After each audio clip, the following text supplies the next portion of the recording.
I wonder if you'd believe this as a solution to the Aboriginal problem. Herd the worst of the Aborigines into one area, then put a chemical in their water that sent them sterile. In time, there'd be none of them left. Well, that solution has been put forward by none other than one of the Premier's closest friends, West Australian mining magnate, Lang Hancock. Those that have been assimilated into earning good living or earning wages amongst the civilised areas, that have been accepted into society, and they have accepted society and can handle society, I'd leave them well alone.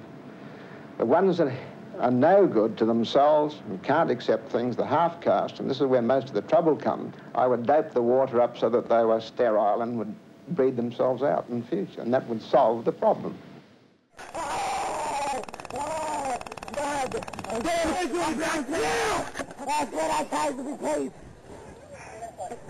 Don't pay me, please.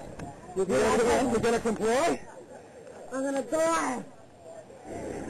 If you fucking swear once more, I'm going to fucking light you up again. Understand? You're not getting the message, are you? No, I want to be my bone. I don't know.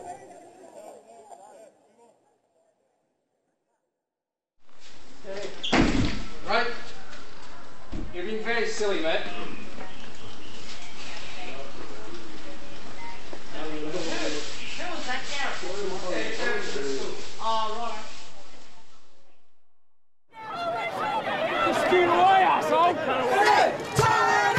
We rounded people up into our own concentration camps. In fact, what we have done from the original invasion to now is constantly reduce Aboriginal people to a subhuman status.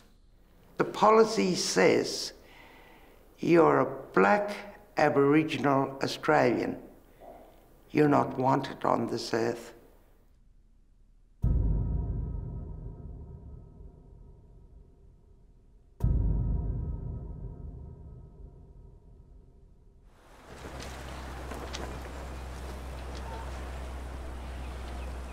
This is Sydney, jewel of Australia and the good life. I'm on my way to Palm Beach to meet Diana Edwards, who manages holiday homes overlooking the Pacific. Oh, that's impressive. Isn't it beautiful? It's like being on a ship. And all of that is Palm Beach. Yep, Yeah. that is the Pacific Ocean at its best. People sort of are always popping in for drinks. So 2 levels of entertaining, which is fabulous, with the huge big decks. Yeah. What is this rent for now? Christmas time, about $30,000 Australian per week. A week? Yeah, per week. That's a lot of money. It is, but it's the peak time when everybody is here. Absolute paradise found. I finally found it. Yeah. I mean, do people ever say to you, look, $30,000 or $40,000 a week is just too much, or do they say that's fine? No, because obviously you pay for what you get in life. Yeah. Behind this million-dollar view is the other Australia, a secret battleground where the first people of Australia fought the invading British.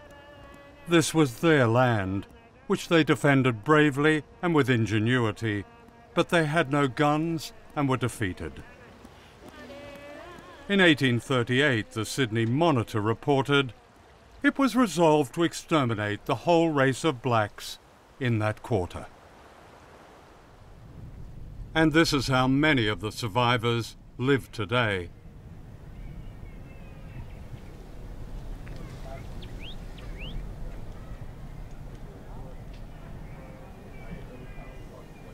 This is Eric Alkedra, who works at the health centre in the Aboriginal community of Ampilatwatja, some 200 miles from Alice Springs in the Northern Territory. Yeah, I moved in here last year. Other families living in one house, maybe 20 in one house, or 15 in another. Some living outside. Do you have a kitchen in your house? No. No kitchen? Yeah, I have to make a fire outside. Yeah. You got a fire there, wood outside. No electricity? No electricity, no. You got water? Yeah, I use the tap out here. And you don't have a shower or anything like that? no shower. So it's just that one outside tap. Yeah. So to wash the kids, they got to stand under the tap. Yeah, get a hose. You hose the kids. Yeah, hose, put a hose up. Oh. Shouldn't be like this, should it? No. It's a rich country. Yeah, it's rich. For some. You have a right to certain things. You're paying your tax. Yeah, I'm paying my tax. But I'm living in a tin shed. Here you are living with your family here, without a kitchen, tap outside, no electricity. Just over there, there's what they call a government business manager. Yeah. And he's got 18 air conditioners. Yeah, he should have given me one then. Yeah.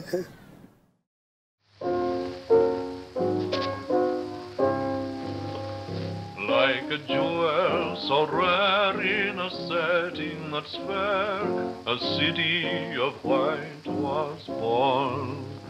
With its gardens of blooms and its fair perfumes that greet each sunny morn. Australia's creation, the heart of a nation. This is Canberra, the capital of Australia. It's very quiet, with wide clean streets, manicured lawns, excellent schools. And this is the Australian Parliament. According to a government survey, it's one of the most advantaged places in one of the wealthiest countries.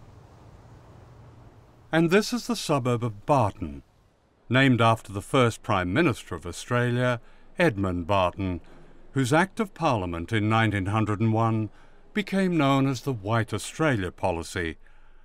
The doctrine of the equality of man, said Barton, was never intended to apply to those who weren't British and white-skinned. Barton made no mention of a people who had lived here for thousands of years, the longest human presence on Earth.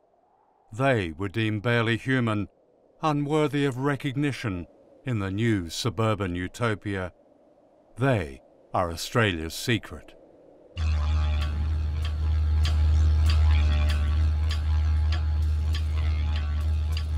This film is a journey into that secret country, my homeland.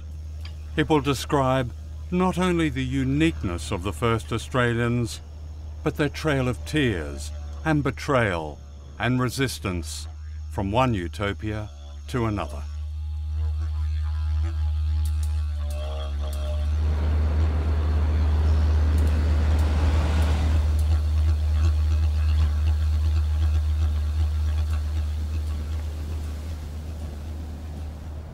We're about 200 miles from Alice Springs and heading into the red heart of Australia.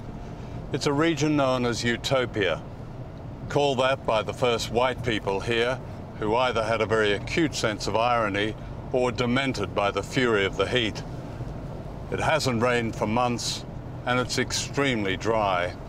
In the survey I mentioned at the beginning of the film, which named Barton in Canberra as the most advantaged place in Australia, the most privileged place, it also named Utopia as the most disadvantaged place, the poorest place in Australia.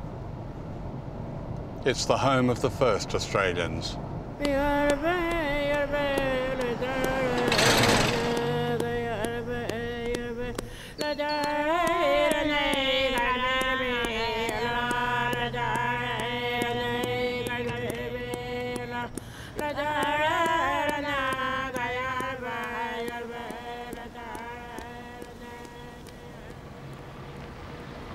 I had arranged to meet David Smith, who runs the clinic in the town of Ampilatwatja.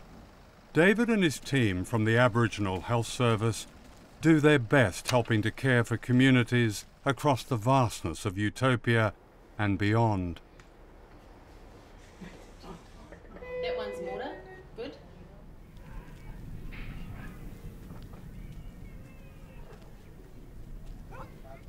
People live here because this has been their homeland for thousands of years, their spiritual and physical home.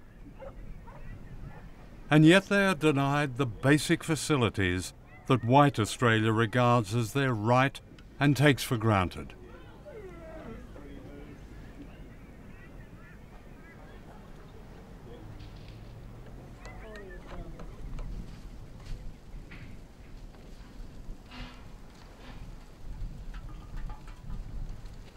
We're meant to be doing primary health care when really we haven't got the basic needs of a human being under wraps yet, you know, which is sanitation, water, shelter.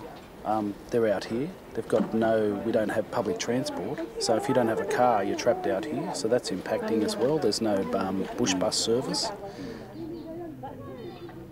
The essence of us sharing this planet together and having some equality of life. These toilets being blocked, of course that's going to have a mass flow-on effect, you know, by cross-contamination with hand washing just in general, you know. And if you haven't got water and you haven't got light, well, what's going on? Mary, I'm just going to show John this toilet here. Is that okay? Just show him what's going on in here. This is an overflow toilet, John, obviously with a lot of rusted out underneath tin there, and obviously it's going to attract snakes and other vermin into here. And this toilet here is obviously a going concern of what's been happening here at you know, at Anunganapa. We can tell that we don't have a functioning toilet. You would think there would be a basin in here so that kids can wash their hands. We got a mirror so they can check that their eyes, trachoma, you know. We've got ongoing issues, cross-contamination of gastroenteritis,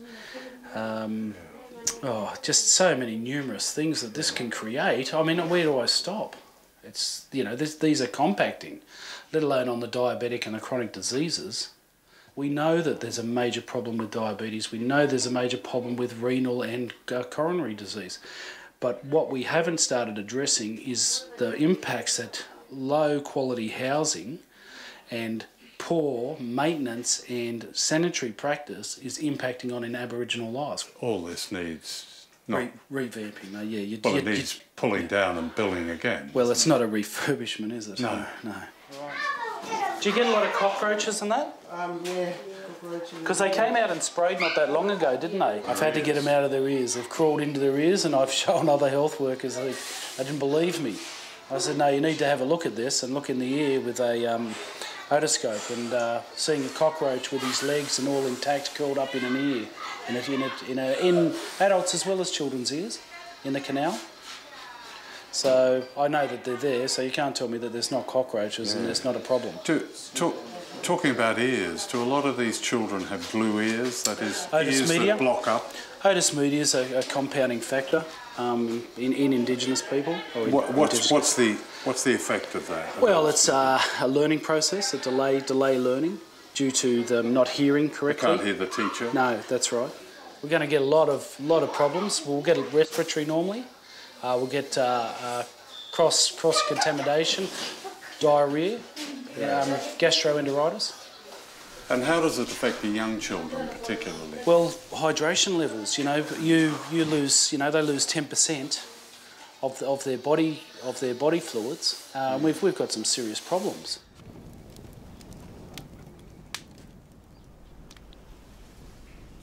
These conditions bear a striking similarity to communities I filmed 28 years ago. This is old footage, but it could be today. Across remote black Australia, little seems to have changed. The same shacks, the same lack of basic services, the same diseases, like trachoma that causes blindness and is entirely preventable. I can't believe that I'm actually in one of the richest countries in the world, and you have people, Aboriginal communities here who are living in conditions which are really almost inhuman. Aboriginal people are frequently blamed for their poverty, while Australians pretend that governments have tried to invest in these intransigent communities and never got any result. The truth is something else entirely.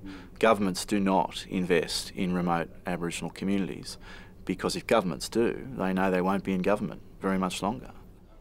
I think it's quite shocking that you can have this level of poverty and this level of lack of basic facilities in one of the richest countries in the world. Australia can easily resolve the problems here. If you take the Utopia community, which is where we are, the homelands here, the total population is only 1,400. If you take the Aboriginal community in the Northern Territories as a whole, you're not talking about more than 50,000 people or so. So to suggest that, you know, after decades we can't solve this problem in a country which is absolutely not short of resources means that the problem is somewhere else.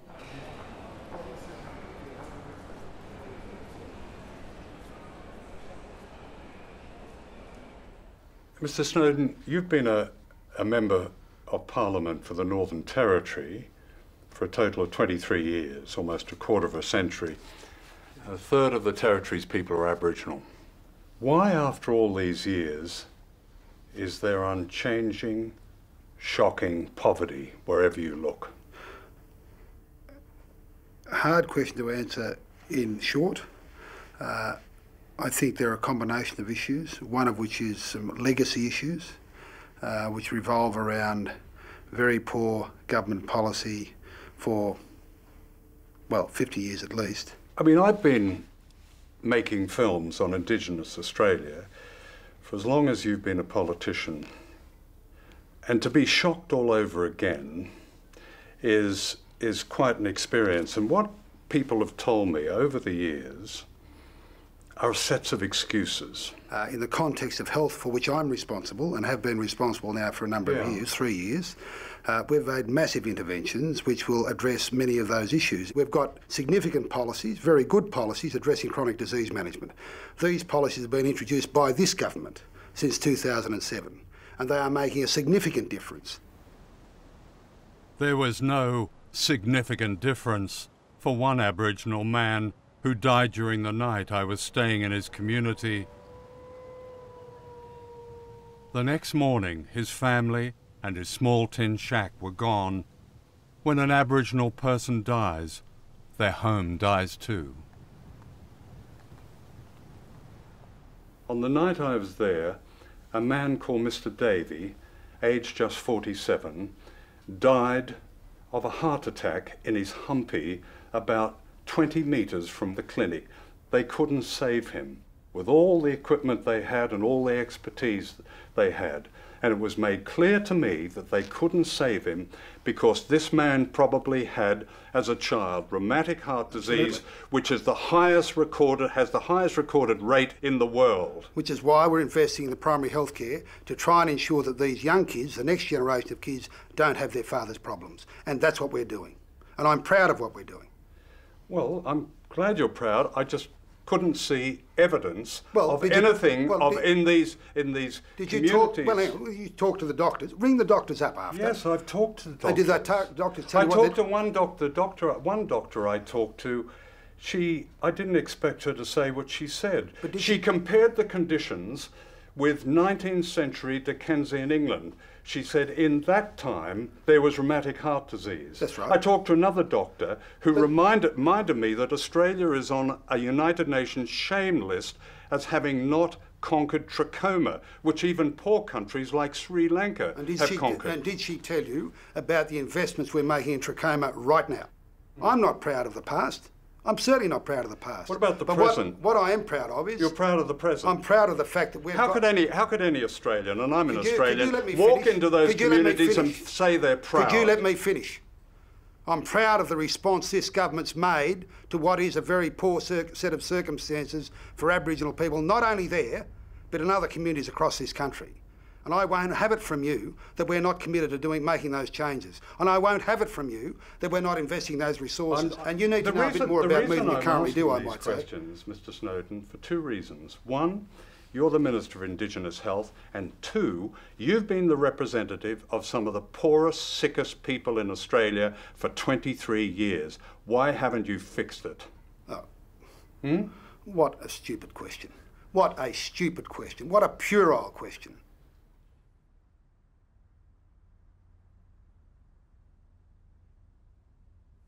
Sometimes, in my darker moments, I actually think that addressing the Indigenous development problem in Australia is beyond the capacity of Australia, and that we actually need overseas aid in addressing this problem. We need people from outside Australia to come in and tell us, how do we deal with this problem? It's become so politicised and acerbic here that we just cannot deal with it rationally.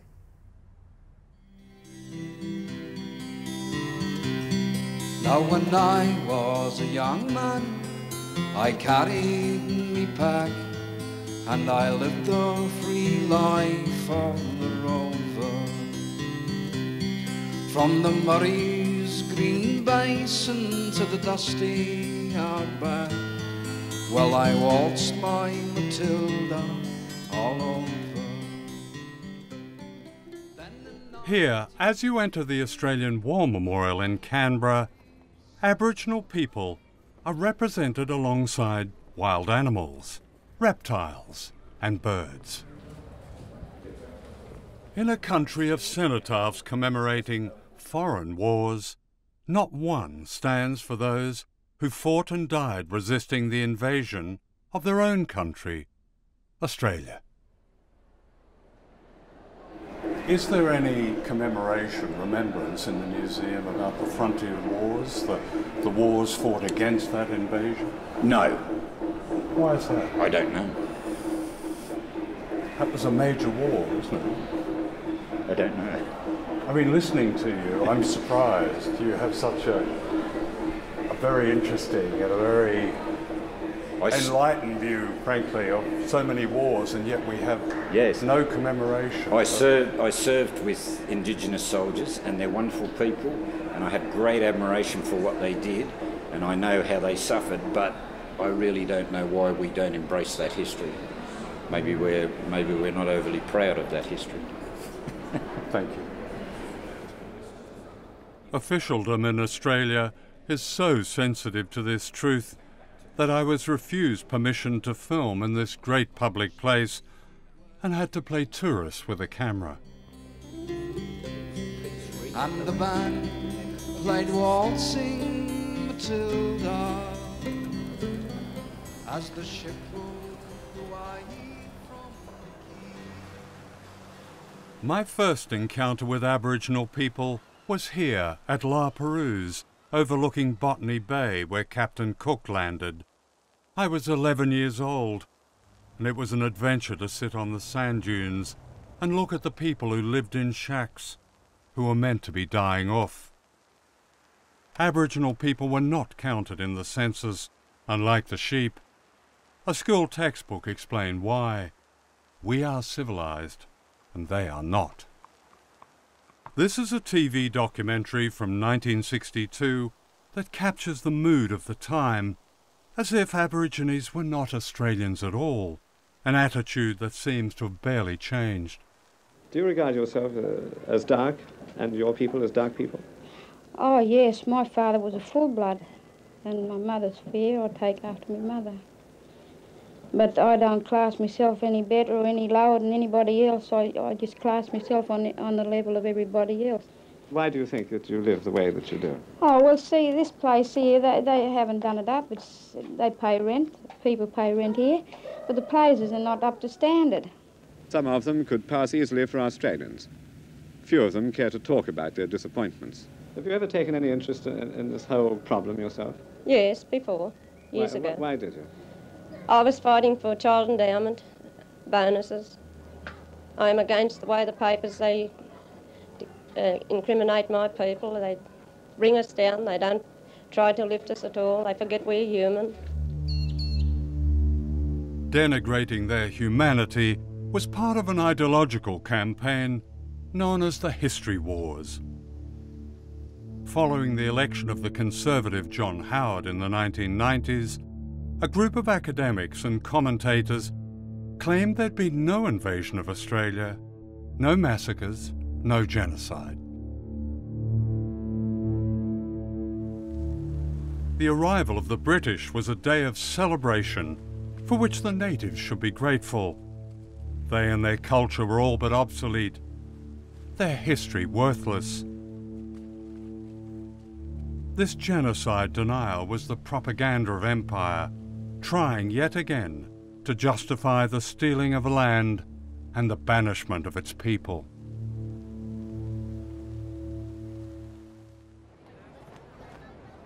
It's Australia Day 2013, celebrating the founding of Australia as a penal colony in 1788. The convicts were the poor British and Irish.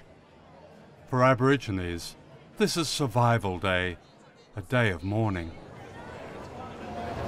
What's Australia Day mean to you? Just a big celebration and all our country get all together and celebrate for a good country.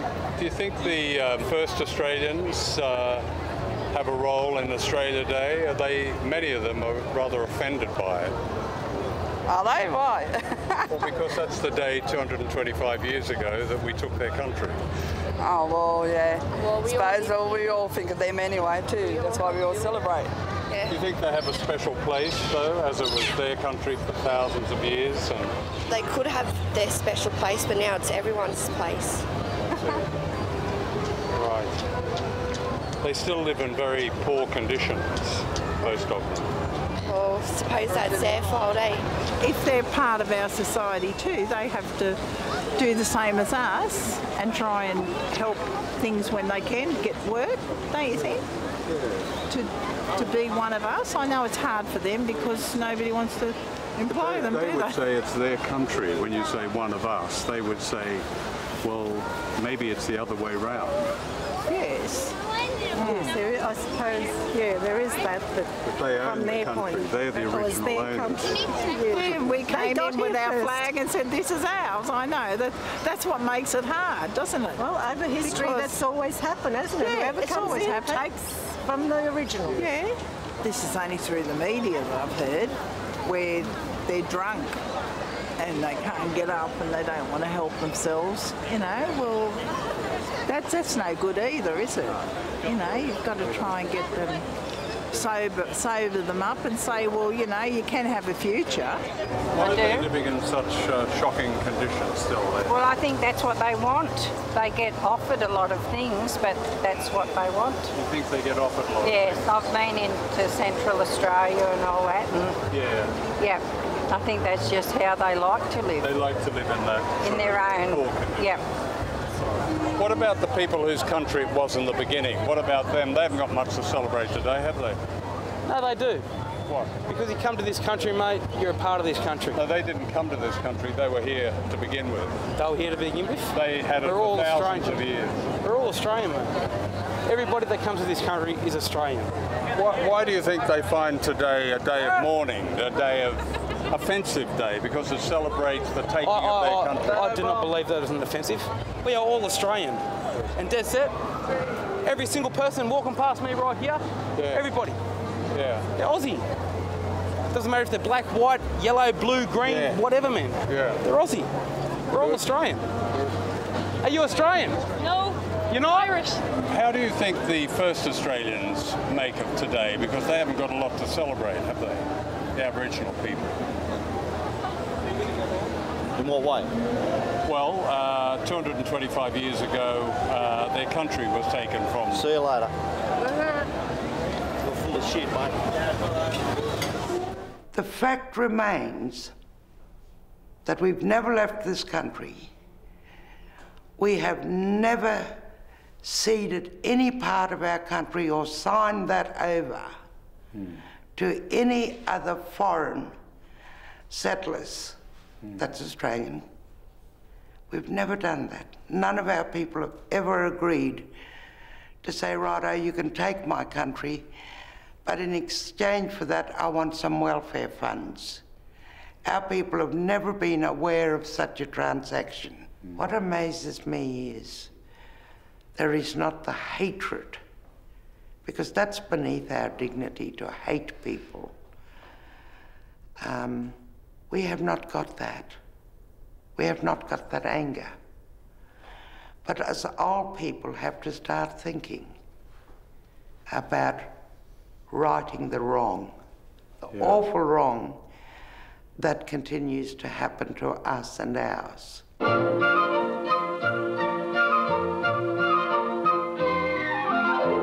The early birding traffic takes the narrowest bridge to Perth, while down the Swan at Applecross, the boats lie at their berth. This was the official 1960s vision of a suburban utopia in Australia's biggest and richest state, but it was dependent on airbrushing out an entire human community.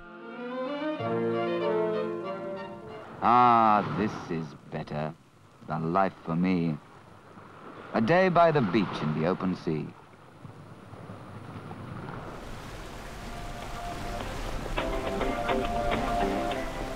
Rottnest Express is the smoothest, fastest ferry service travelling to Rottnest Island. Rottnest Island is Western Australia's idyllic island getaway. I'm travelling to Rottnest Island from Perth. Tourists call it Rotto. From 1838, it was a brutal prison that ought to be as notorious as Robben Island in South Africa. With me are Marion Mackay and Noel Nannup, two members of the indigenous Noongar nation.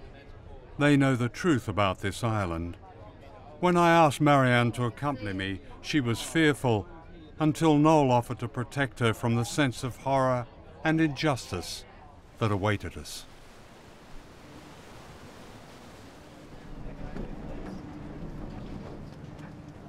Rottnest Island was one of the British Empire's most isolated concentration camps, part of a genocidal history that's barely recognised in white Australia. On the beach, Noel performs a ceremony meant to protect us all.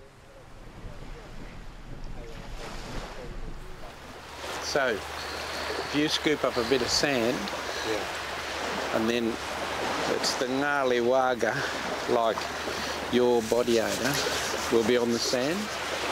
And when you throw it out there, the spirit here will know that you're here. Wara wearing bolyakangan.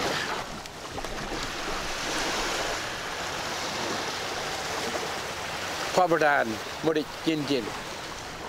Ngaladat nyining.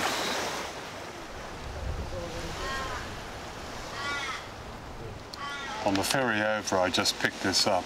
Yep. And here it is, Rottnest Island. Yes. And naively, I was waiting for a description in the historical section of something. Yeah. Not the horrors, but even a sanitised version of the concentration camp that was here. Yeah. There isn't anything. No. Historic Rottnest, here it is. Play and stay. Enjoy the unique wonder of Rottnest Island and the harmonious surroundings of the Rottnest Lodge. Daily ferries and organised flights can whisk you away to this paradise in just 30 minutes. This was a prison known as the Quad. Thousands of Aboriginal men and boys were incarcerated here, many of them tortured and killed. Today, it's a hotel with a luxury spa.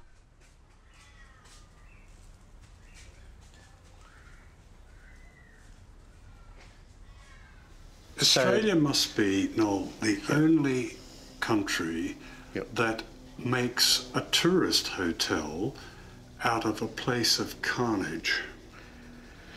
I can't think of another one. They're the obvious comparisons. But this is I know what shocking, you're saying. isn't it? It's so degrading. We feel so, so traumatised about all of this. And you could imagine 7 people living, trying to be crammed into each cell. There's 3 cells here. And the kind of conditions that they were living in? The conditions they lived in initially when this was first built, they only had one vent above the door. That was it. And it gets really cold here and it gets really hot here. This is obviously a family room. This is where the children go. They've got double bunks and the parents there. And you know, this room we're in is actually 3 rooms. In each cell, there's 3 of them here. So 9. 17 people died in each cell. 17 people. So in this expanse, you can see from that wall over there to there, Yeah. 51 people have died. And this is what people now pay $240 Is that a what they night. pay? Yes, that's what it costs. We rented this room to do this interview. Wow. $240. Unbelievable. And they don't have any idea what happened in here. No one tells them. No one lets them know. And I tell you what, if it was me, I would want to know what happened in the room that I sleep in. Just outside that window, that door, they built a gallows. They hung a Gascoigne man there.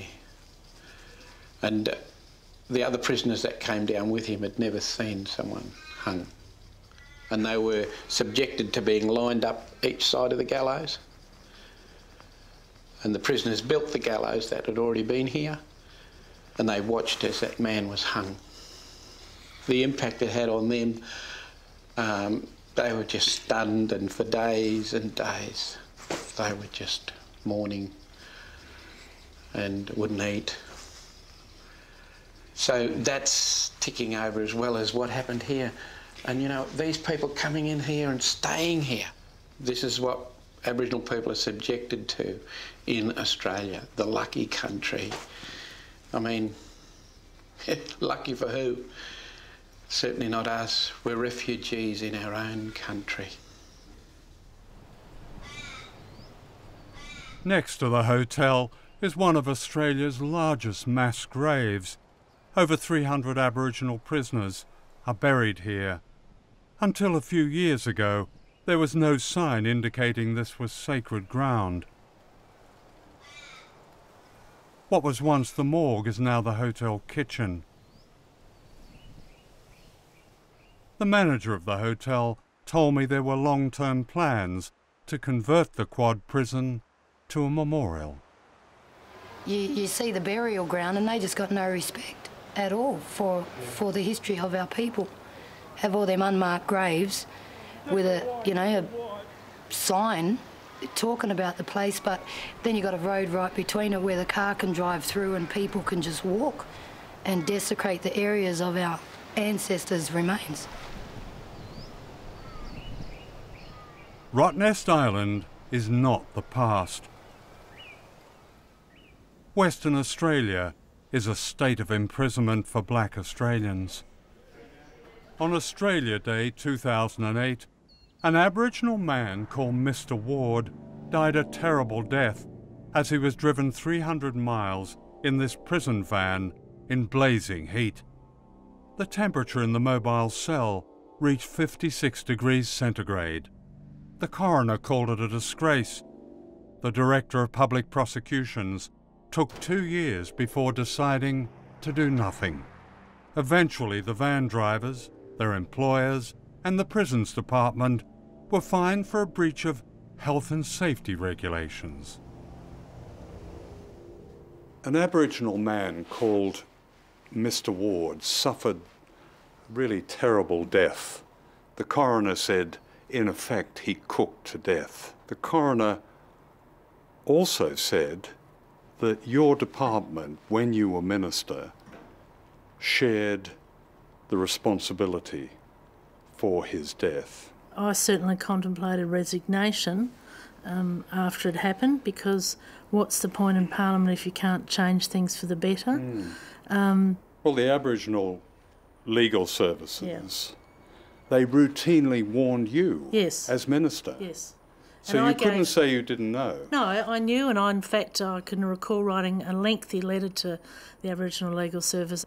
I did so on the basis that the bureaucrat gave me assurances that they would lift their game. This was an especially horrific death. A man cooked to death. He was so hot that there was a terrible burn across his body, and he died. Yeah. Where does the buck stop? Ultimately, you're right. The buck stops with me. The whole justice system is to some extent at fault. Now, as I said, I'm not evading my role, because I regard myself as, at some level, being personally responsible. You were in charge of the department. Yes, I agree entirely, and it's something that I'll go to my grave regretting intensely. Why didn't you resign? Why didn't I resign? I contemplated it for 3 days. What happened? And then I thought, well, I really want to see if I can, do whatever I can to fix the issue. But what did you do to fix it? What I did was we already had, for example, other transport, better style vehicles on order. And so there are things like that that need changing. But that doesn't happen to white people, does it? No, of course not. When was the last time a government minister in Australia resigned and said, we can't take this kind of atrocious racism? It seems that we're waiting for the next case to happen. I had to put my staff through cultural sensitivity training. Cultural sensitivity training? No, but my staff in my office, on the pretext so that I could then invite the senior people from corrective services along, in the hope that they suddenly understood some of these fundamental issues. What's cultural sensitivity training? Well, about our Aboriginal culture, what the issues were from a corrective services perspective. So I've subjected my staff, who I thought were excellent in my ministerial office, to this training on the pretext that I could get some of the senior managers in from the department in to actually learn some basic facts about Aboriginal culture. So they didn't know any history. They didn't know that massacres took place across this country. They didn't know that people had been sent to a form of Devil's Island. Well, certainly some of them did. There are some very well-meaning people who do all know that, but some of the senior management, and in fact one of the senior managers, who's a female, she was asked when she joined the department here in an interview in the departmental magazine, what exposure she had to Aboriginal culture. She said she'd come from Bradford and dealt with a lot of Pakistanis, so she understood these issues. How was she planning to deal with Aborigines in Australia? Well, I just had no idea. It was shortly after that I arranged the training session. You arranged the cultural sensitivity training? Yeah. Is Western Australia building more prisons? At the moment, they're, I think, racking and stacking them is the vernacular. Excuse me, what does racking and stacking mean? Well, they're double bunking. So it literally is warehousing people, I think. They're warehousing and racking and stacking. Yeah. That's the way they filled up the slave ships.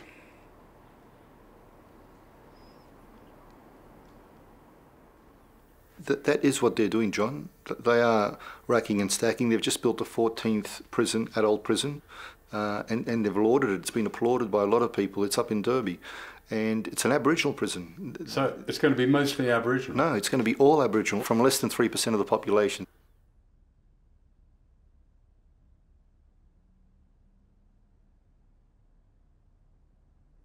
This whole notion of the law and order state, increasingly looking, as some argue, to have, a centaur state that looks after very well those who conform and fit in to, in terms of, neoliberal global values, and incarcerates and treats very harshly those who don't conform. And I think what we see in Australia is not just a punishing of the poor, but punishing of the Indigenous different. These are people who have fundamentally different norms, and they're very susceptible to not conforming to the norms of the law and order state, which again, some argue is a direct product of global neoliberalism.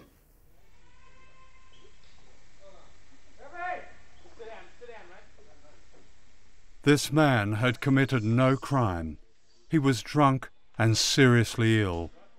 The police call this protective custody. My nephew was taken into custody, I think it's on the 3rd of January. You know, the police have this sort of thing where they can grab people off the street who they believe need protection. The quicker you get up there, the quicker you get on the rest and get out. You know, they took him into the lockup for protective custody. And the only person he needed protecting from was them. Sit down, mate. Sit down, mate. Stop being silly, man. All right? All right, we'll drag you down to the cell. Just stay there, mate. Sit down, mate. Right? You're being very silly, mate. All right?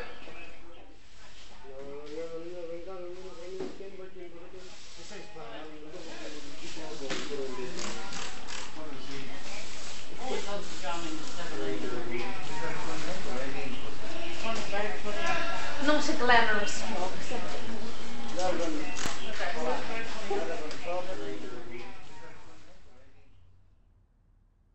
Aged 27, this man is dying in his cell, alone and helpless. His name was Mr. Briscoe. He died from intoxication, asphyxia, and his treatment by the police, who ignored cries to help him. The coroner said they could have saved his life. No one was prosecuted. He was just left in his cell to die while police officers surfed the net. Here where we are in the Northern Territory, the rate of incarceration was 6 times that of the incarceration of black people during the last 10 years of apartheid in South Africa. In Western Australia, it's apparently 8 times more. Do you think Australia should be regarded as an apartheid state? I don't think it's a lot different, apart from the fact that there aren't signs everywhere saying, you know, black people drink from this tap and white people drink from that tap. In Alice Springs alone, you would have to be blind not to see apartheid here. The amount of people taken into protective custody is staggering. And the recent death in custody colonial in Alice Springs, I can't remember the figures, but even after 25 years in the Northern Territory, I was staggered that I needed that many people go into our custody. You know, the evidence is in all our jails, particularly in the Northern Territory, full to bursting, and it's not going to change anytime soon. We really need to deal with the underlying problems, and again, it's easy for me to say because I don't have the answer, but we've spoken about it. Giving people good housing, giving people a good education, making sure people's health is looked after as well as mine and everybody else's in the community. In 1981, Eddie Murray died in police custody in the New South Wales town of Wee Waa. In spite of evidence of police lying and cover-up, no one was prosecuted. A second inquest found that his sternum had been smashed. For more than 25 years, I've followed and filmed a campaign for justice by Eddie's parents, Arthur and Leela Murray. I filmed this interview with them in 1987. Well, in my own mind, I know Eddie, he wouldn't have taken his life. I think he was killed by a police officer. In 2012, Arthur and I went back to Wee Waa, where his family had grown up and where Eddie had been killed. Arthur Murray's life and extraordinary achievements are almost unknown in white Australia. Arthur worked as a chipper weeding the cotton fields. He was paid just over $1 an hour. Paying black Australians a pittance has a long history in the land of fair go. It was hard too because we had planes flying over top us when we were working, and pesticides. Once they sprayed the cotton, they spray you too. We had to work under those conditions until we put a stop to it. Arthur Murray and the cotton chippers went on strike, and hundreds of them marched through the town. We wanted better working conditions, better living conditions, and higher wages. I arranged to have the Aboriginal people stop work, not to go onto a cotton field. Was everyone unanimous on that? They all agreed. We stopped work and we demonstrated. The local newspaper called them communist troublemakers. Arthur was the best kind of trouble. The cotton chippers won an historic victory. So we won a battle of 3. And those 3 was just... You won higher wages. Living conditions. The council allowed you to camp here. Camp here. Yeah. So our demands were met. But the Murray family paid a price. They were harassed and often attacked by whites, leading to the violent death of Eddie. The white people from the other end didn't think it was right for us to live here, so they used to come and intimidate us and harass us. What are your feelings coming back to Wee Waa, Arthur? John, you know, it's hard to come back to this place. It's a sense of, John, of losing a boy. You know, people like myself and other people that fought for Aboriginal people and fought for their rights and fought for better conditions, fought for what we feel that is right. Hasn't changed one bit, and I doubt whether it will change. You keep asking yourself that. You keep asking yourself the question over and over. Are we going to find justice?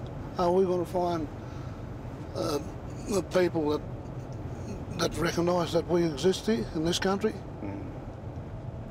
One rule for the whites and one rule for the blacks, as far as I'm concerned. I mean, the Royal Commission said that the police committed perjury, that they'd falsified their records, that they'd lied. How many prosecutions were there? Nil. The Royal Commission came up with how many recommendations in the end? 339 recommendations they've came up with, and there is still nothing's been done, and there are still people dying in police and prison custody. The day I walked up those steps and through that front door, and I was asked to go upstairs and to be told that he was dead, I couldn't believe it. I still don't believe it. How do you feel after all these years? What do you want to happen, Leela? I want the state government to have a look at it, you know, see if we can get some answers from them. For what they took away from us. Our son. I've suffered a lot, you know, over the years. I don't think I'd take any more. We need answers, John.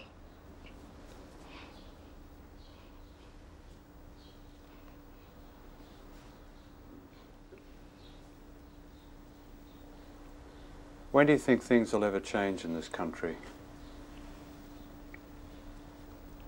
When we get justice for it, you know, this country. Leela died in 2004, still fighting for justice.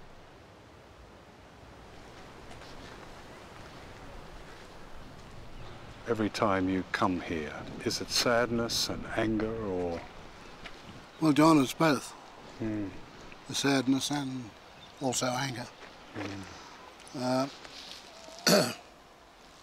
You know, it's hard to talk about it, but yeah, I've got to express my feelings about a son that I loved, and I express my anger about how he died and under those circumstances, and those angers are still with me. It's almost impossible to say that Eddie didn't die in vain, because it began a campaign on behalf of so many others. which your T-shirt says, and it's the recognition of that by white Australia that can only redeem, if that's possible, white Australia from its own role in the deaths of young men like Eddie. Recognition of it, and that means justice, doesn't it? For sure it means justice. And this happened in 1981, and it's 2012, and we are still waiting for the white man to give us justice. And it hasn't come yet.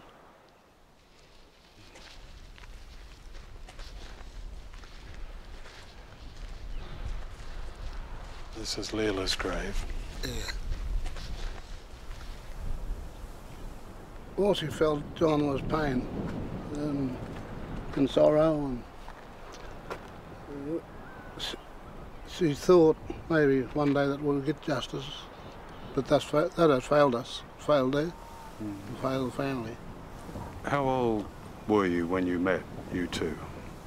I was 15, Leila was 17. She's 2 years older than me. Yeah. We've been together for 46, 47 years. Together. And you brought up a family of 12 children together. 9 girls, 3 boys, yeah. A great lady, a great woman. Yeah. I can't say anything better than that she was a classy and lovely lady.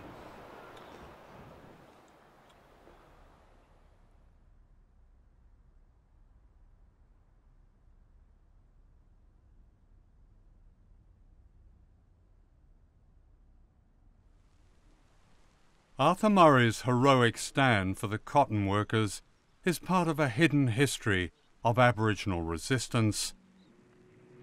Epic victories by stockmen, farm workers and their families ended slave labour in Australia. At Wave Hill in the Northern Territory, an historic strike by the Gurindji people became a rallying cry for justice for all black Australians. This movement, this strike, was the longest strike in Australia's history. Yeah. It's 8 years. And they were threatened by police and others who worked on the station. They made a stand against this. And this is one of the most historical movements in this country. Wave Hill was the largest cattle station in the world, owned by the British multimillionaire Lord Vestey. Aboriginal people were the backbone of the cattle industry, yet they worked for little or no money and rations. In 1966, led by Vincent Lingiari, the workers and their families walked off.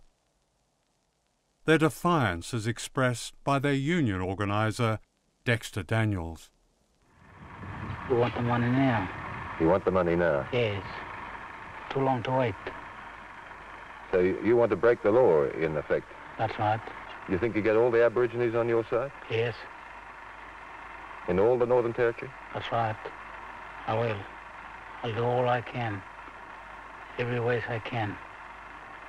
I'll bring them in my ways.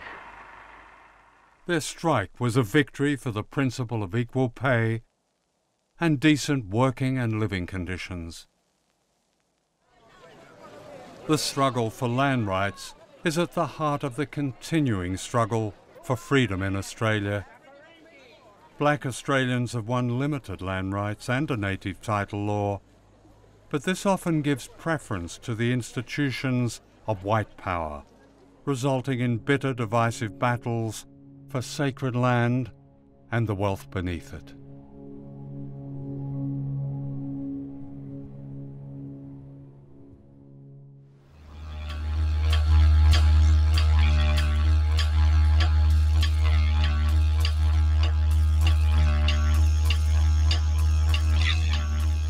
The sacred heart of Aboriginal Australia is Uluru.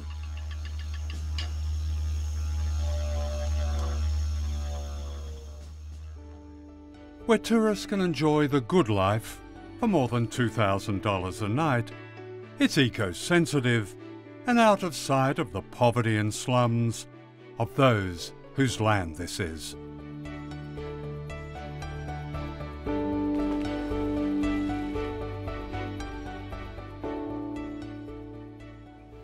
The people of Mutijulu are the custodians of the rock.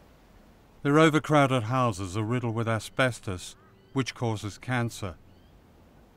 Since 2008, the government has built fewer than 1,000 new houses for Aboriginal people in the Northern Territory. This is my daughter's house, Mary. She lives here with extended family group. And 32 people now living in this one 32 house. people. See, the community condemned that house there because the asbestos was all broken. Yeah. And it was painted over, it was broken, so it's going to cause health problems in the future. And so you've had a lot of that pressure, haven't you? Yes. Of people having to move from condemned houses into houses like this one. So they've done audits of all of Mutijulu, the whole community. They've found asbestos in 70% of the buildings. Yeah. They've identified it like this, and yet they've allowed people to go on living in it. Yes, because obviously we've got nowhere else to live. We do not. And my main concern, because we've got little kiddies that in this comes through, is at the moment we're in dire straits. You know, you sleep end to end and end and end, like we done as kids. There's the bathroom. Yeah, bathroom and the toilet. With so many people living in here. You can't renovate an asbestos house. It's got to come down. So there's 20 people living in a house with one toilet, and every time more people come to stay, the sewer floods. You know, there's raw sewage in the backyard. So you're talking about strongyloides. Sometimes I wonder if I should be testing people for cholera. I'm looking out for it. Has this house had any money at all from the Housing Authority to renovate it? We've got not 1 cent to repair our houses. The repairs will be due here. We go to the local rubbish dump and we recycle whatever we can. Yeah. That's the way that we have to survive here. A lot of young children are here too, aren't they? Well, majority of the household are primary school children. Primary school children. So that, in this kind of overcrowding, that cross-infection that all children are prone to is going to be rampant. 70% hearing impairment amongst the little ones. That's not on. 70%? This is 70%. Ear infection. Yes. And so they're partly deaf. Yeah, they're partly deaf. Yes, they are. My daughter here, who owns this house, is deaf. How ironic that my daughter has to put up an asbestos house with 32 people in it. Australians, this is why we say an abuse of human rights, Australians. Yeah. There was a report by the Indigenous Doctors Association that mentioned the incidence and degree of malnutrition, starvation. Oh, absolutely. Malnourished children, people who are overweight, who are still malnourished because they're living basically on flour, and meat, which is subsidised by the council here. Some of the money that comes to the community through the tourism venture is used to subsidise the cost of meat, so people get enough protein. But they don't get enough vitamins because they don't get fruit and vegetables because they're too expensive. How many people would have to sleep in this bed? Well, if you can double up the kids, head to foot, head to foot, head to foot, probably about 8 or 9. 8 or 9 kids in one then bed. You've got another mattress with about 3 or 4 who sleep in the single bed. But you've had report after report by the government saying that the biggest single cause of poverty among Aboriginal people is housing. Following his apology, Kevin Rudd promised, in fact, allotted $700 million to building houses in Indigenous communities. Where is it? They had 9 brand new vehicles with 11 people in them, 9 vehicles. These are the housing people. They came and audited the community. But not once, 7 times, and still the housing condition is still like this. We also have extra people living outside here. So a family be sleeping. Family be sleeping there. Well, I feel sometimes like I'm dealing with similar conditions to the English working class in the 1870s, or the 1780s, for example, where you had 20 people in a room and an open sewer in the middle of the court, and people dealing with terrible infectious diseases that killed them early, and addictive behaviours from the dispossession that the English working class went through at the beginning of the Industrial Revolution. In 2007, Prime Minister John Howard and his Minister Mal Brough declared a state of emergency in the Northern Territory, but they applied it only to black Australians. Well, ladies and gentlemen, Mr Brough and I have called this news conference to announce a number of major measures to deal with what we can only describe as a national emergency in relation to the abuse of children in Indigenous communities in the Northern Territory. Known as the Intervention, its aim, they said, was to save Aboriginal children from pedophiles, but there was a hidden agenda. It is interventionist. It does push aside the role of the Territory to some degree. I accept that, but what matters more? The constitutional niceties or the care and protection of young children? The intervention was launched on a very cynical big lie, a vicious one that smeared all Aboriginal people in the Northern Territory, because the Minister for Indigenous Affairs at the time, Mal Brough, said there were pedophile rings in all of these communities that the federal government was going to occupy. An extraordinary sweeping claim. The legislation that delivered the intervention, this federal takeover, doesn't actually mention children, but the propaganda machine from the beginning was relentless. Everybody in those communities knows who runs the pedophile rings. They know who brings in the petrol. They know who sell the ganja. They need to be taken out of the community and dealt with. An extraordinary sweeping claim. If we were going to be saving the children, we couldn't have any of the recommendations about talking to the Aboriginal organisations or consulting Aboriginal people or even asking the Aboriginal families, well, what is the status of these children? It was time to send in the troops. They scared the living daylights out of everybody. It really did. The mothers thought their children was going to be taken away, and they bolted. Everybody left this community. So the army just rolled in their trucks and pitched their tents in the middle of the community. Yes, here, right The Australian Army in an Australian Aboriginal community. Yes, all these soldiers. We were being attacked.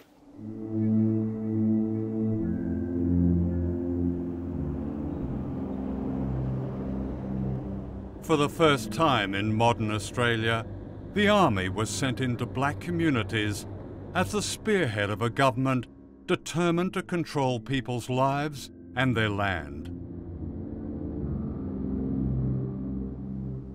Fear and shock overwhelmed communities. People who refused to hand over the lease of their lands were to be denied basic services like decent housing and sanitation.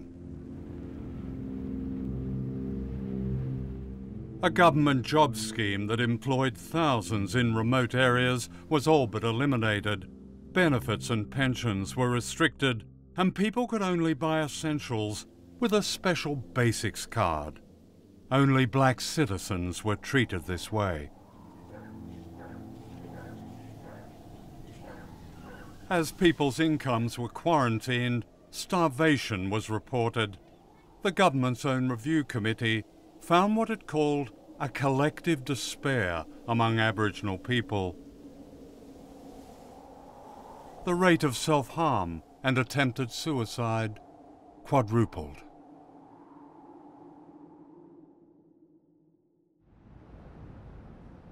Laying the ground for the intervention was a lurid media campaign led by a national TV program called Lateline.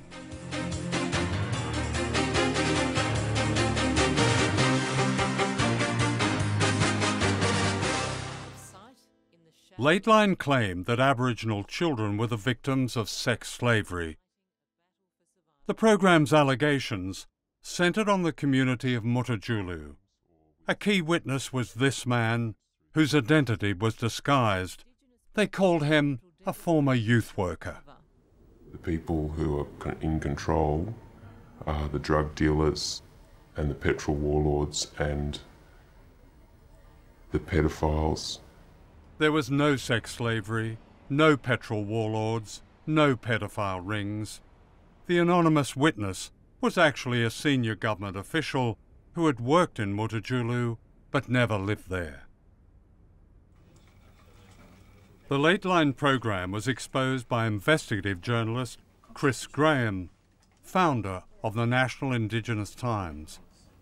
In 2006, Lateline began reporting that sexual abuse in Aboriginal communities was rampant and that Aboriginal men were violent and beating and abusing women and children on a scale that can't be believed. And it was that style of extraordinary sensationalist reporting that paved the way for the federal government to introduce policies that, frankly, Australians haven't seen. I mean, the anonymous youth worker, in fact, was this government official called Gregory Andrews. And he claimed that he'd actually lived there for 7 months. He hadn't lived there a single night. He'd never stayed overnight in Mutijulu in his life. I've been told by a number of people of men in the region who go to other communities and get young girls and bring them back to their community and keep them there as sex slaves. The funniest thing was seeing Greg Andrews, or seeing this man in a hat and a jumper that I knew was his hat and his jumper, and seeing him sitting there talking in this robotic voice about stuff that he'd known about this community or seemingly known about this community. And I'm sitting there watching going, is that Greg? And it was. And who did you know Greg to be? So Greg Andrews was my boss in the Office of Indigenous Policy Coordination. He was the Assistant Secretary, the branch manager. So he was a senior government official? Yes, yes.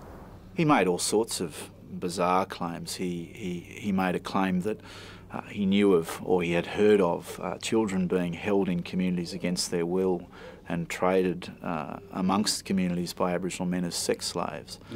He claimed that he'd seen women coming to meetings with broken arms and screwdrivers and other implements hanging out of their legs. Was there any substance at all in any of these claims? Zero. I mean, none at all. I asked the man in the hat, Gregory Andrews, for an interview, but he declined. The Minister for Indigenous Affairs, Mal Brough, looking at the evidence, quote unquote, that the program had produced about so-called paedophile rings, said that child abuse was happening in unthinkable numbers. Extraordinary thing to say, wasn't it? Extraordinary, particularly in the context that he knew the anonymous former youth worker on the ABC program was actually his advisor. To me, that was indicative of a complete lack of good faith in the production of the program, because if they couldn't get someone more objective than that, it must, to those who are making the program, have made them at least think that there was a possible problem, more than a possible problem, and yet they just went ahead with it. The Australian Crime Commission, which you set up and gave special powers to, found no evidence. The Northern Territory Police found no evidence. Umpteen reports since then, frankly, have found no evidence. Well, that and is, I'll reel them off to you if you'd like. Feel free. Factually incorrect. So what they have found is that the Australian Crime Commission were lying? The Northern Territory Police had got it wrong? Is that it? The reality is that when they went into these communities, they couldn't find the people that would substantiate the evidence. They will tell you that there is any amount of inescapable evidence, such as STD of children at a very young age, And I have personally spoken to parents and relatives who can identify the individuals, but they won't. You accused Aboriginal communities, and all Aboriginal communities, not just Mutijulu, of harbouring paedophile rings. First of all, there was an independent report put together, inquiry put together by the Northern Territory Labor Government. They visited 45 distinct separate Aboriginal communities in the Northern Territory, and they found evidence of child sexual abuse in every single community. Mr. Brough totally, completely misrepresented little children as sacred and used it in a very crude way to his own ends. Why would the minister want to say such a thing? Because it's just not true. I don't understand. The report did not point to pedophiles or pedophile rings or, you know, dozens of people roaming around sort of abusing children. It wasn't that kind of report at all. We wrote what people told us about and all the concerns that they have. So they spoke to us about poverty, they spoke to us about kids not going to school, young mothers, a lack of education for everybody, lack of housing, unemployment. When certain conditions like that exist, the likelihood of the abuse of children happening, it's very likely. The neglect and abuse of children is undeniable. Those facts were lost. The importance of the propaganda by the television programs was to create a situation in which the government could act to control those communities. You put up pretty provocative signs in these prescribed Aboriginal areas. Would you put up the same signs here on the Gold Coast in Queensland? Would you put those signs up in places where there is child abuse?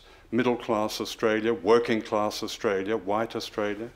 It's a really good question, because what you're actually pointing to is that we should not discriminate about colour, but we should be actually protecting children, regardless of where they are. Yes. Let me tell you, I live here on the Sunshine Coast, and there is child sexual abuse here. That's quite okay. And right here, there is no doubt child sexual abuse. It's not exclusive right of one particular ethnicity or one location. So in 2008, the Central Australian group of specialists put together a report around the intervention. And I suppose one of the major things that we found and we wanted to make clear to the government was that after 11,000 health checks of children that had been performed, there was only one child who was found with a health condition that wasn't otherwise known. And that wasn't a sexual assault case. So if Mal Brough wants to dismiss this report written by experts in their field working on the ground, then I suppose he can, but his dismissal is false. Why did Gregory Andrews appear anonymously? This is a man who, in effect, worked for you. Why did he appear on the ABC's Lateline program calling himself, or them calling him, an anonymous youth worker? Why did that happen? I don't know why you would put the question to me, because didn't he brief you before that? No. He didn't brief you? No. The parliamentary record tells a different story. Brough told Parliament that Gregory Andrews provided the information of his notes to my office.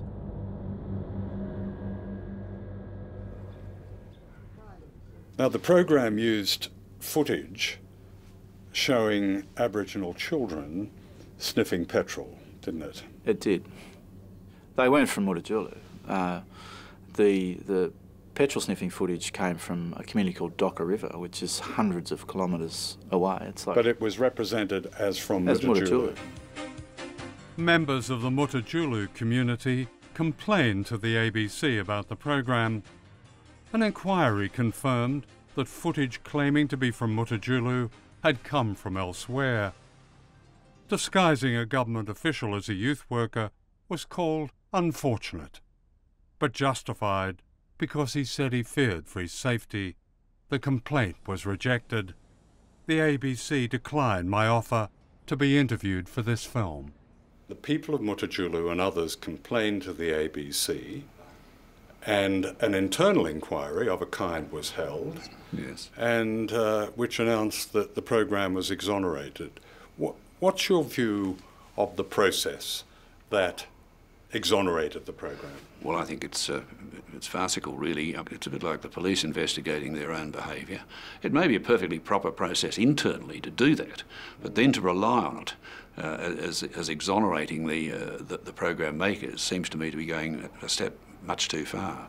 When this was exposed, did you get an apology from the ABC? We had no warning, no apology, nothing, and I think we left hanging in the air as though we're still guilty. One of the facts that saddened the members of the Mutijulu community was a failure of the media to recognise that the extremely lurid allegations that had been made against them were false and were found to be false by the Australian Crime Commission.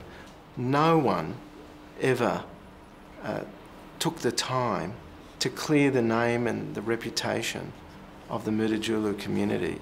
Again, I say, the Australian Crime Commission, which you gave special powers to, investigated and found no evidence. It is just simply incorrect.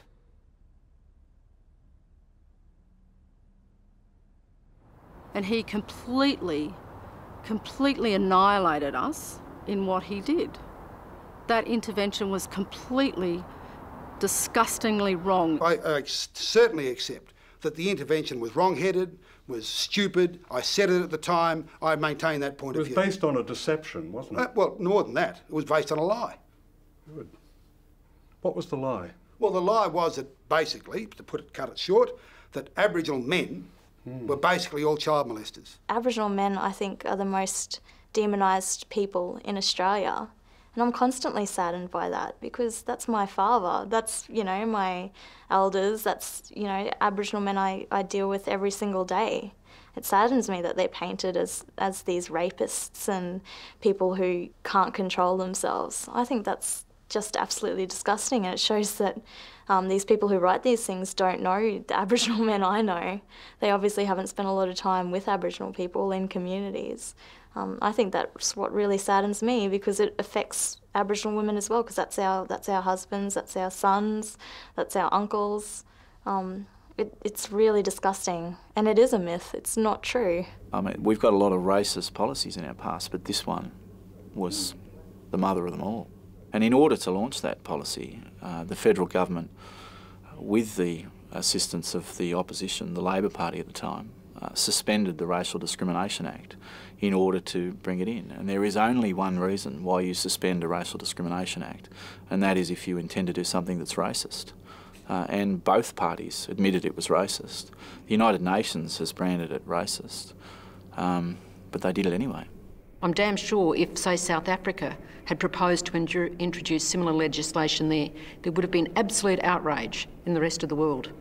And yet here in Australia we can do it, get away with it, and nobody seems to think that there's anything inherently wrong with it. That's the bit I don't get. What is the point of imposing something like this on you?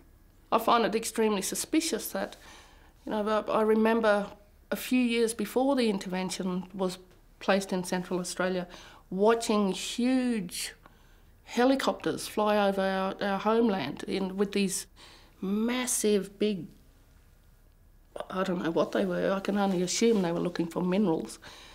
And they just fly over. It's like watching a film from outer space, these helicopters flying over with these big, massive antenna-like things hanging from them.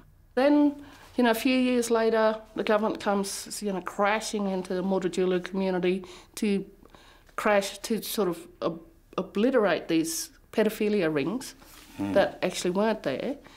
And then they bring in the intervention, and then amazingly, they find this huge amount of uranium and precious soils in Central Australia.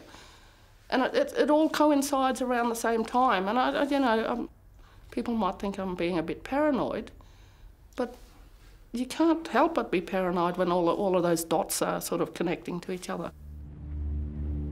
In 2007, a campaign called Top End Secret 2 was launched by the Northern Territory government to explore for new mineral deposits.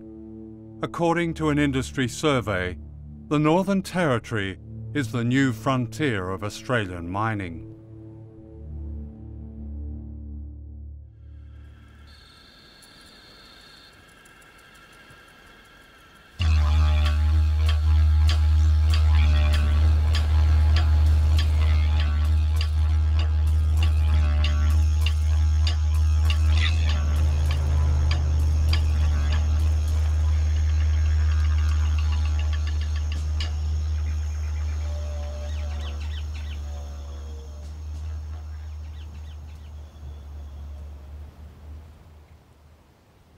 It was here, in Jay Creek, that one journey ended for me and another began. It was 1969. My newspaper in London had sent me back to discover my own country. How ironic. And I was in for a shock.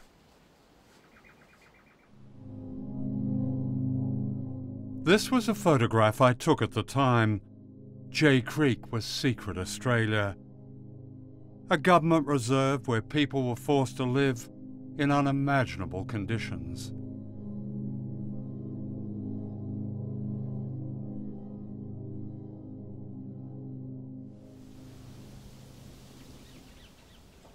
This was a holding cell. It was from places like Jay Creek that children were taken in their thousands by police and welfare officials. They became known as the Stolen Generation.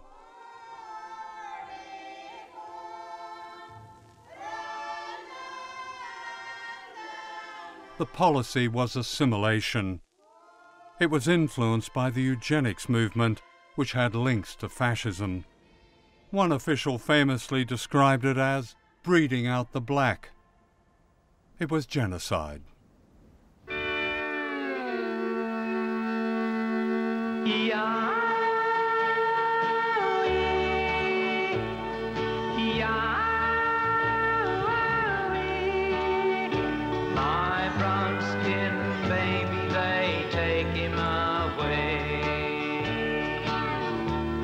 Between her sobs, I heard her say, "Policemen taking my baby away. From white men, boss, that baby I have. Why let them take baby away?" Some Aboriginal children were wanted, and white Australians could choose the one they liked. Like the little girl in this photograph, marked with a cross.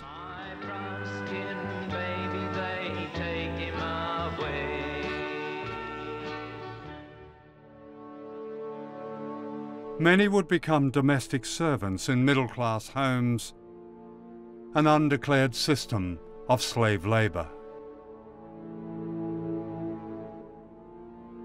Lorna Fijo and her childhood friends would hide in fear of being taken away. And they said, be careful, they're taking brown-skinned babies away from their mothers, black mothers. I have a black mother. So we used to go and we made a cubby house down the creek. We dug a hole. And we used to practice and we used to run down, put, one Aboriginal boy was cockatoo, what they call cockatoo. He had to watch out. And he had to cover us up with leaves from the gum trees. And sure enough, one day the horses came galloping and we ran down and we hid there. We hid down in that creek and that Aboriginal boy was putting all the leaves over us as if nothing happened. And they cracked the stock whip around him. And he was frightened. He got panicking. He ran back to the camp and the welfare men found us and took us, and mothers were screaming and crying and hanging onto the truck when they drove us away. Oh. Yeah. Your mother must have been... She fretted for me to the day she died. Did you miss your mother a lot? Yeah. Oh, yeah. Cry nearly every night. We all used to cuddle up each other. Oh.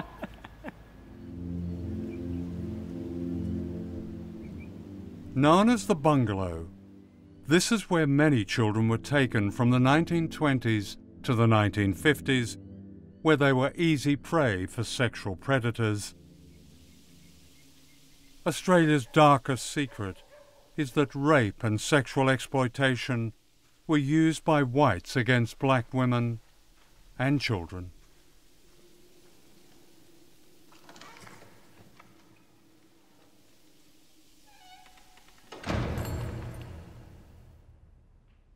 Today, when Aboriginal people set this history against the false claims that led to the intervention, the irony is bitter.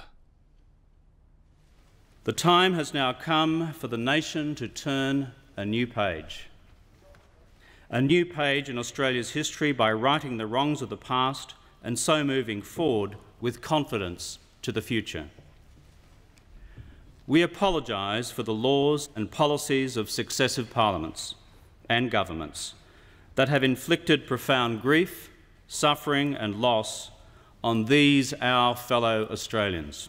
It was not an apology on the murder, the rapes, the poisoning and everything of Aboriginal Australia, or the First Nations as people prefer to be known now. It was an apology for stealing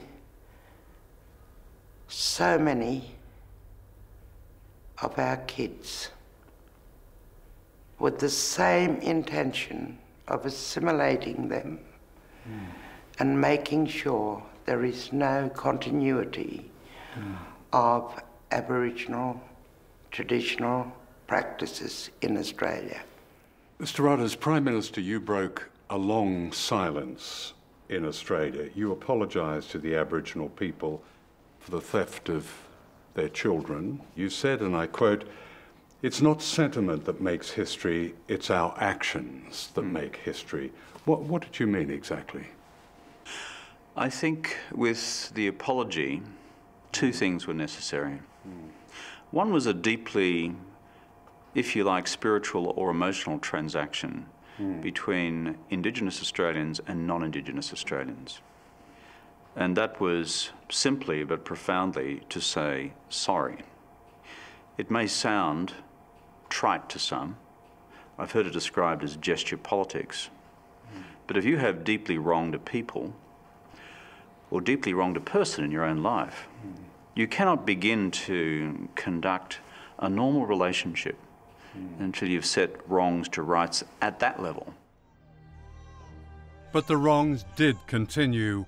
Within a year of Rudd's apology, 37 Aboriginal children were taken from their families, allegedly for neglect, in the town of Lightning Ridge, New South Wales.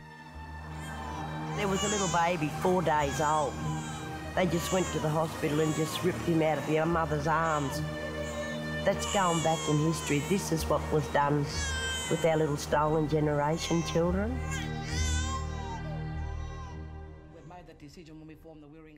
A 3-year campaign by the families in Lightning Ridge saw almost all their children returned, but they're the lucky ones. All over Australia, black children are being taken from their homes. Many are given to whites and lose all contact with their Aboriginal families. This is a new stolen generation. It was actually only a fortnight ago I received a call from community members who are in distress who said that the police and the Child Protection Agency had actually turned up at a family's house in the morning while the family was having breakfast, barged into the house, taken a 3-year-old child, put it in a car and driven it 700 kilometres away from that community. The grandmother who was in that house was wailing, chasing the car, throwing rocks at the car, and couldn't believe, saying over and over again that this is what was done to us before, when the stolen generation was at its height. This is happening again in the north of Queensland. Almost 200 babies were removed from their mothers in the hospital. Often hours after giving birth, these babies are removed by the Child Protection Services. No explanation about the process, why this has happened, what their rights are, how they might be able to contest this, what they might be able to do, left crying for their children. The author of this report, Olga Havnen, was sacked by the Northern Territory government following its publication. The report revealed that in 1 year, the government spent almost $80 million on surveillance and removing children, compared with just $500,000 on supporting these impoverished families. So $80 million a year in actually what is called child protection, but these are the people who take children away. That's right. Take children away on the assumption that there is child abuse across the Aboriginal community. In fact, your report shows that the Northern Territory, where the government aimed its guns and described, as the Minister did, child abuse in unthinkable numbers, is among the lowest in Australia. That's correct. It's pretty sobering, and I think the other thing... That's more than sobering. That's, with all respect, that's a major deception. Talking to people, they told me how much they appreciated your apology, but almost to a man and woman, they said nothing had changed. In fact, many of them had said the situation was worse. I am not going to stand up here and sort of wave some flag and say, guess what? It's all fine and dandy and we fixed it. I'm not into that. Look, To quote the great Australian prophets, that's bullshit. Okay. It seems to me that the good news might also fall into the category of bullshit. Why did you say immediately, I think after the apology, and you were very emphatic about this, in fact your words were, I want to be blunt about this, there'll be no compensation. On the question of compensation for injuries suffered directly, what I've said also to Aboriginal leaders is that I don't rule that out at all as a Member of Parliament. I just don't. Aboriginal people once more had their expectations raised, but what followed was treachery. That's the constant pattern of black and white relations in Australia. Raise the expectation and then betray that trust with treachery.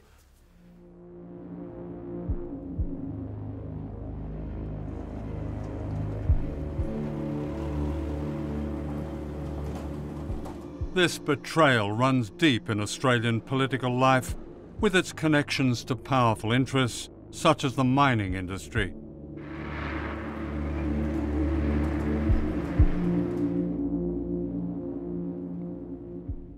The Australian mining sector is enormously profitable.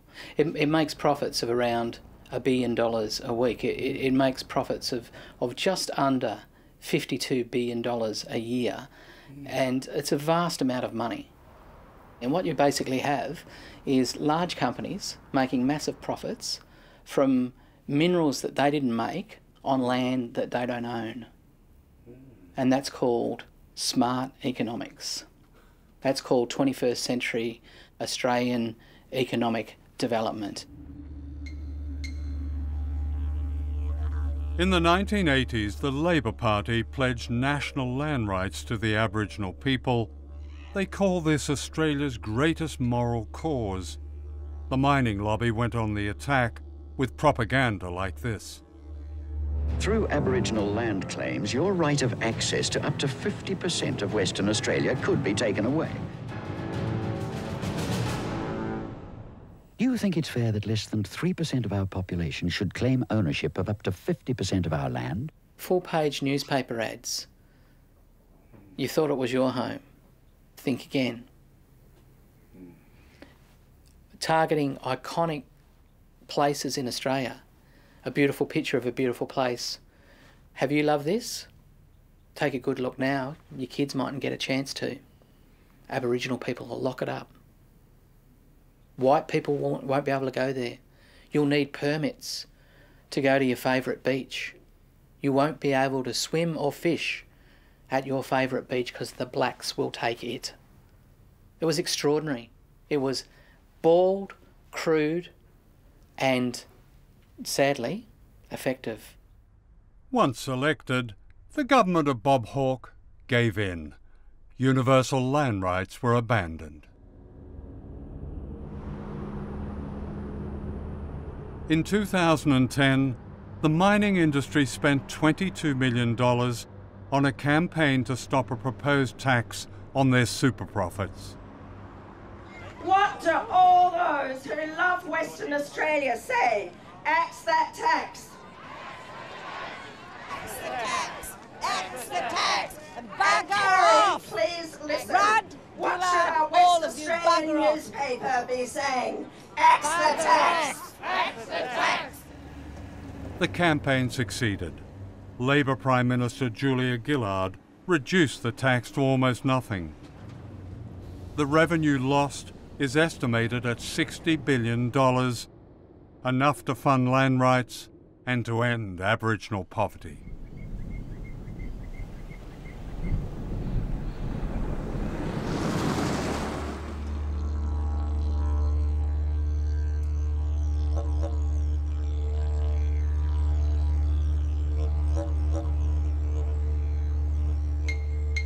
This is Robert Eggington, a warrior of the Noongar people of Western Australia, whose resistance defies a history of dispossession.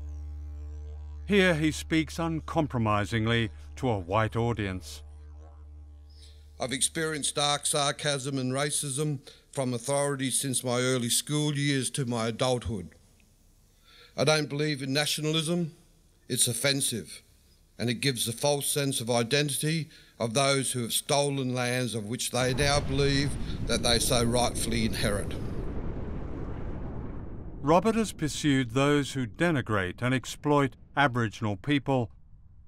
At a remarkable healing centre in Perth called Dumbartung, Robert and his wife Selina celebrate Aboriginal culture and history. And here they battle a modern disease called suicide. They lost their own son Bob this way. I would say that within the last 2 weeks here in Perth, we would have suffered and we would have experienced 7 to 8 suicides, ranging from young children as young as 14, 15 years of age. The history of colonisation and what's led up to this epidemic today is reflective of the policies of the governments, and in particular the stolen generations. Certainly incarceration and the continued incarceration of young Aboriginal men would be a key factor. And I think with a lot of young Aboriginal men, the loss of identity, culture and their heritage plays a key role in the sense of where their self-worth is diminished and their value in a society that doesn't value their culture or them as even human beings. For a lot of our young people, they don't see any hope at the end, or any light at the end of the tunnel, or any hope within their future. And so for many of them, the answer is not to want to be here anymore. Robert and Selina have made this a memorial room and covered it with photographs of Aboriginal people and their families, all touched by lives cut short. All of the people to whom come here to, be able to emotionally feel a sense of connection and belonging. They're able to and have a place where they can just literally cry here. There's another photograph here of our grandson. He's a very spirited little boy. He lost his dad 4 years ago through suicide, and this very room here is a memorial, is a tribute to his dad, our only son. It was like when our son died, all our hopes and dreams died with him. But that's not the case, because here is our beautiful little boy, and this is where we see our hopes and dreams now with our little grandson, as well as the other 2 grandchildren that we have. We believe that when it comes our time to pass on, we go back to the earth and we become part of that earth again. So the cycles of humanity and earth become one, and we're not separated. So if you've got a belief system, let's say like a Western belief system, you're going to be saved outside of this world in a place called heaven. Well, of course, you can do with this land as you like. You can plunder it, pillage it, rape it and destroy it. It is of no consequence. But in our culture and in our laws, if we were to harm the land and to hurt that land the way in which it's being done today, we would be punished spiritually very severely for that. White Australia doesn't have a sense of belonging to this land. It only has a sense of belonging to the establishments and its institutions and its cities it's built here. It doesn't understand this country. No more whispering in our mind. No more whispering in our hearts. Let's rise up to break these chains. Stop these killing games.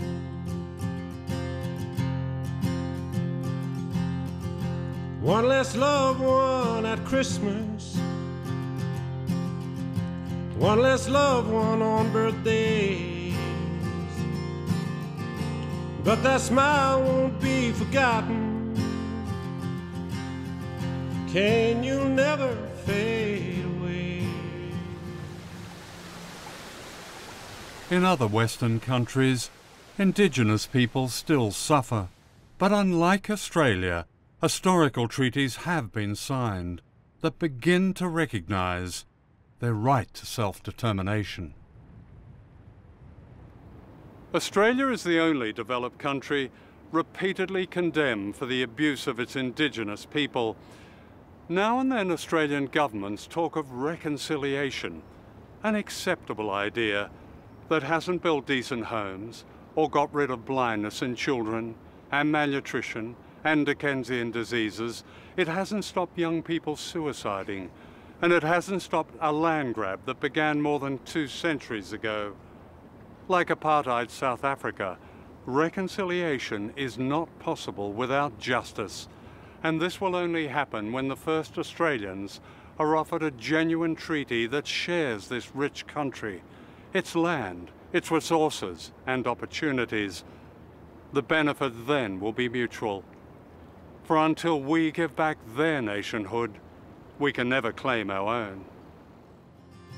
No more whispering in our minds. No more whispering in our hearts. We're gonna rise up to break these chains. Stop these killing games.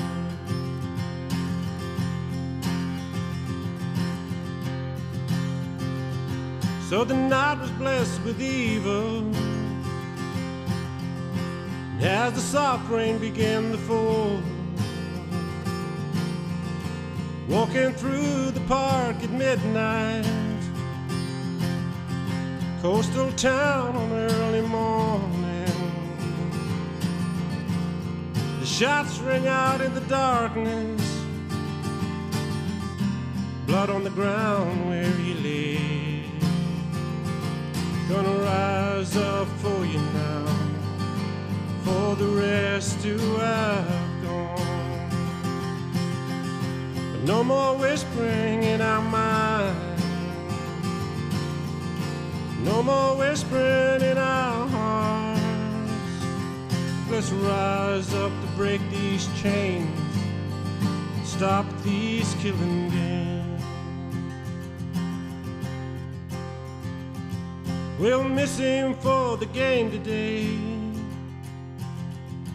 when they run for the black and white, the colors of Gaduga, yeah, those mighty magpies. So let's all join the line of honor, raise our glass to Cain, the son of a father, child of a mother and a friend, two sisters and a brother. But no more whispering in our minds. No more whispering in our hearts. Let's rise up to break these chains. Stop these killing games. Let's rise up to break these chains and stop these killing games.